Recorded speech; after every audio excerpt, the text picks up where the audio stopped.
Mohon perhatian, semua untuk tenang dan memperhatikan. Karena materi akan dimulai. Jangan lupa untuk like, komen, subscribe, dan aktifkan lonceng semuanya agar Anda mendapatkan pemberitahuan video terbaru dari kami.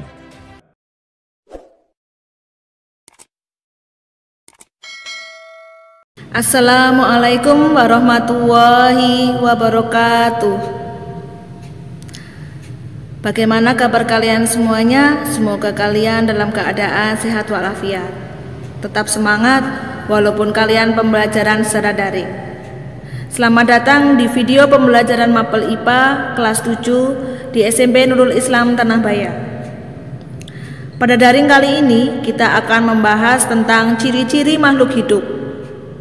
Dengan tujuan pembelajaran agar siswa mampu mengidentifikasi ciri-ciri yang terjadi pada makhluk hidup.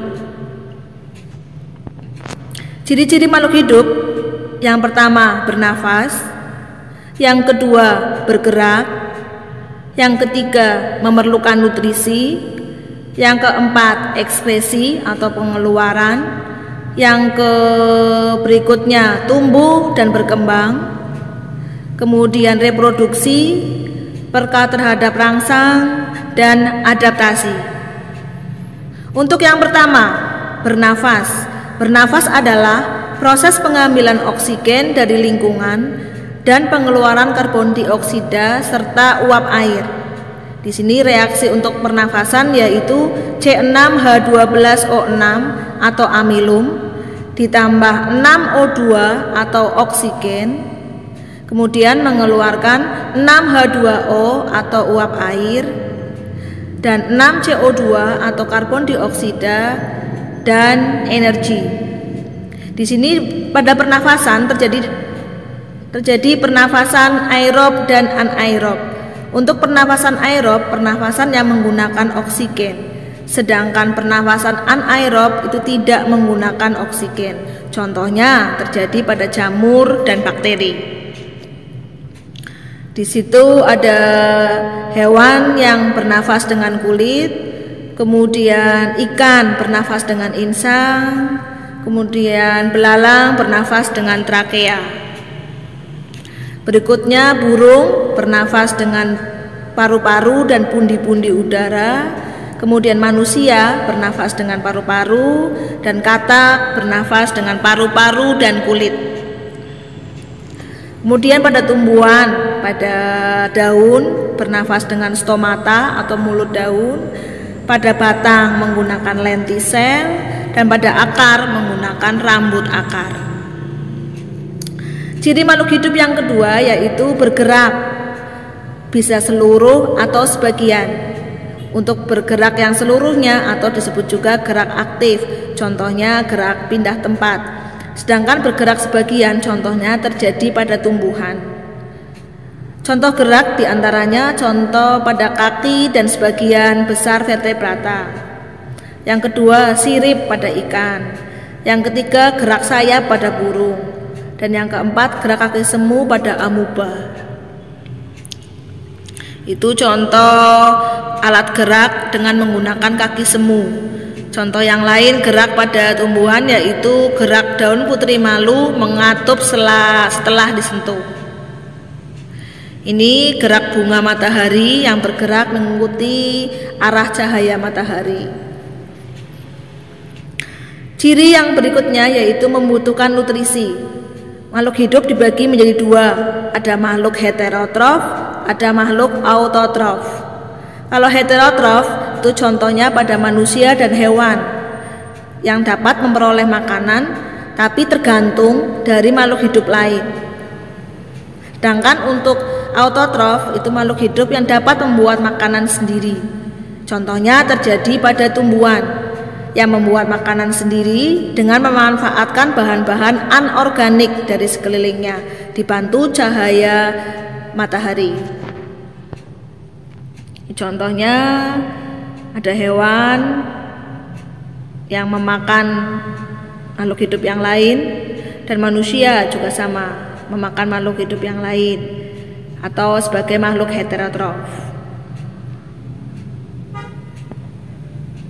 Kemudian reaksi pada proses fotosintesis yaitu 6H2O atau air ditambah 6CO2 atau karbon dioksida dengan memanfaatkan cahaya matahari dan klorofil atau zat hijau daun menghasilkan C6H12O6 atau amilum dan 6O2 atau oksigen.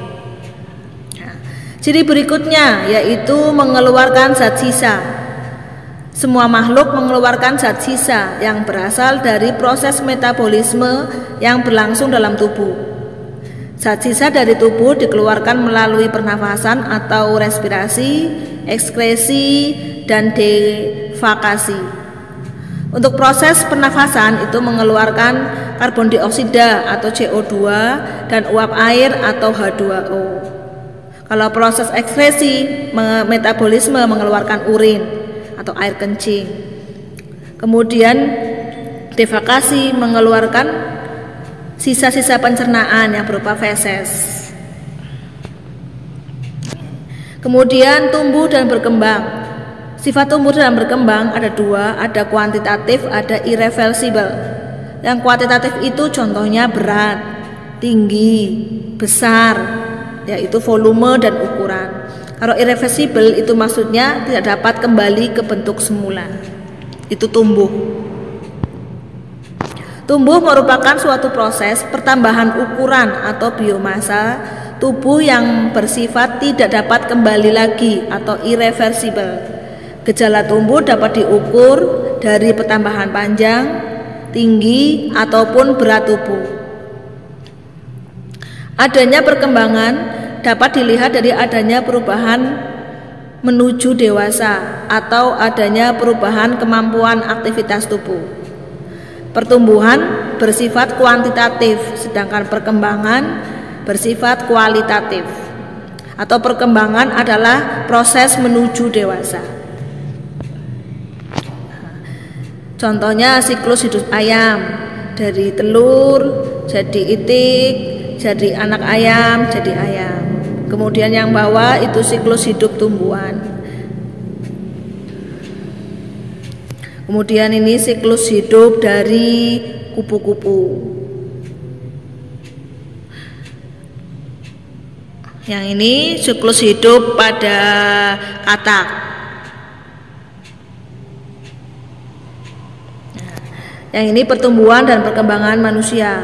Kalau pertumbuhan itu bertambah tinggi, bertambah volume, bertambah ukuran, dari kecil jadi besar. Kalau perkembangan dari bayi, anak-anak, dewasa, remaja, manula. Ciri yang berikutnya yaitu berkembang biak. Berkembang biak atau juga disebut reproduksi adalah kemampuan makhluk hidup untuk menghasilkan keturunan. Tujuannya yaitu untuk melestarikan keturunan agar tidak punah dan menambah jumlah generasi. Cara berkembang biak dibagi dua, ada generatif dan vegetatif. Kalau generatif itu melibatkan induk jantan dan induk betina, kalau vegetatif hanya satu induk saja. Vegetatif pada hewan itu dengan cara fragmentasi pada cacing pipih atau planaria. Juga terjadi pada hidra yaitu dengan menggunakan tunas. Generatif pada hewan ada ovipar pada katak atau bertelur. Kemudian vivipar pada singa atau ini melahirkan atau beranak. Kemudian perkembangan vegetatif tumbuhan itu bisa menggunakan gerage atau stolon dengan umbi batang maupun dengan akar tinggal atau rizoma. Kemudian perkembangan generatif pada tumbuhan itu bisa dilihat di situ dengan menggunakan bunga. Ciri berikutnya yaitu peka terhadap rangsang atau disebut juga iritabilitas. Peka terhadap rangsang adalah kemampuan makhluk hidup untuk memberikan tanggapan atau respon terhadap stimulus yang diterima dari lingkungan. Perubahan atau pengaruh dari luar kita disebut stimulus atau rangsang. Sedangkan reaksi setiap makhluk hidup terhadap stimulus kita disebut respon. Alat indera pada hewan. Indera merupakan alat tubuh yang peka terhadap suatu rangsang. Alat indera yang pada manusia dan hewan antara lain itu rangsang cahaya, biasanya mengenai mata, kemudian rangsang getaran suara ditangkap oleh telinga, rangsang bau ditangkap oleh hidung, kemudian rangsang panas, dingin, sentuhan, tekanan, dan luka itu diterima oleh kulit. Kemudian rangsang rasa, ada pahit, manis, asin, itu diterima oleh lidah. Itu lebah mencium bau nektar. Ya. Kemudian daun putri malu mengatup ketika disentuh. Kemudian akar tanaman selalu tumbuh ke bawah karena rangsangnya dari gravitasi bumi. Kemudian batang tanaman selalu tumbuh ke arah datangnya cahaya matahari. Nanti rangsangnya berupa cahaya. Ciri yang terakhir yaitu adaptasi. Adaptasi adalah kemampuan makhluk hidup untuk menyesuaikan diri terhadap perubahan yang terjadi pada lingkungannya. Kemampuan beradaptasi memungkinkan makhluk hidup untuk tetap bertahan pada kondisi yang berubah.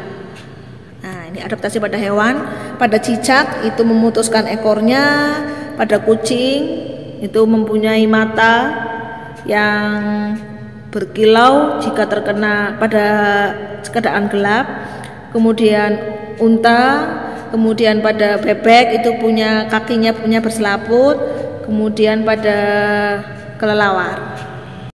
Di sini ada gambar adaptasi pada tumbuhan. Di antaranya adaptasi pada kaktus, adaptasi pada bunga bangkai, kemudian adaptasi pada eceng gondok, adaptasi pada teratai, adaptasi pada kantong semar, dan sebagainya.